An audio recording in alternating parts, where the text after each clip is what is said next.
Yo,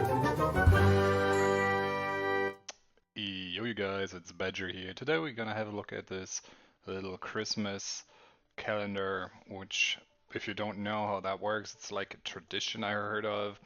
You just package a little bag or a little piece um, for every day until Christmas Eve, and this is a set where everything is included that you need to package and make it look nice. So, first off, we got some tags. We're gonna throw these aside. Then we got some um, of these to hang them on if you wanted to. You can also place them somewhere, but as you see, everything is here to hang them up. If you would want to do that, one is broken, that looks like, but whatever. So throw that to the side. And then we have exactly 24 bags and 12 brown ones and green ones, and I think there's some other colors as well, so I see that right here. There's like some blue ones. Let's see, is there more to it? Green and more blue. Okay, so then we got also some stickers to throw on there, also the numbers, so you can actually decide which order you want them to be. They got some cute little pictures on there as well to make it look a little cuter, or you can just be like, okay, I want them to be written out instead of the numbers, and throw that on there. So there's two options to choose from, which is good, I guess, depending what you're up to. So throw them on there if that's something you want to do. And yeah, to keep in mind, what you definitely have to do though is you need to buy yourself, or you need to buy something by yourself that you're gonna throw in there. I bought some jewelry. I'm gonna throw in some jewelry in there. So yeah, I would say let's get going, and yeah, follow me along if you want to.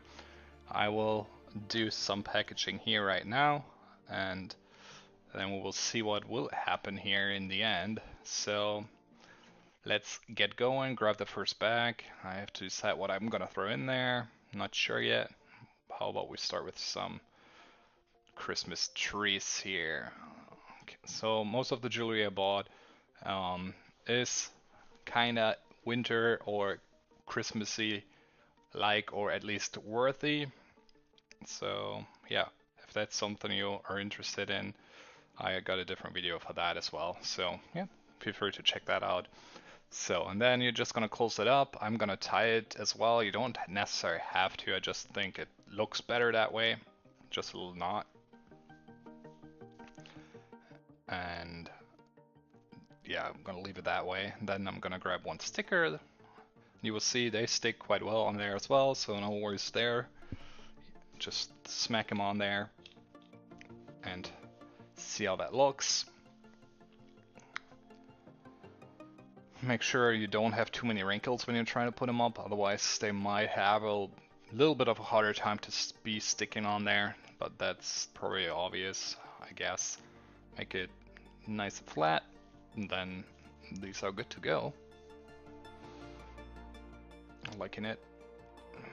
And that's what we're gonna be doing now for the next 23 bags. So put that to the side, grab another one, and fill that up. I'm gonna mix up the colors just to have a little variation here. So let's go for a dark one, put the number in front on top before we put something in there. And let's see what we're gonna add here. What are we having? How about this little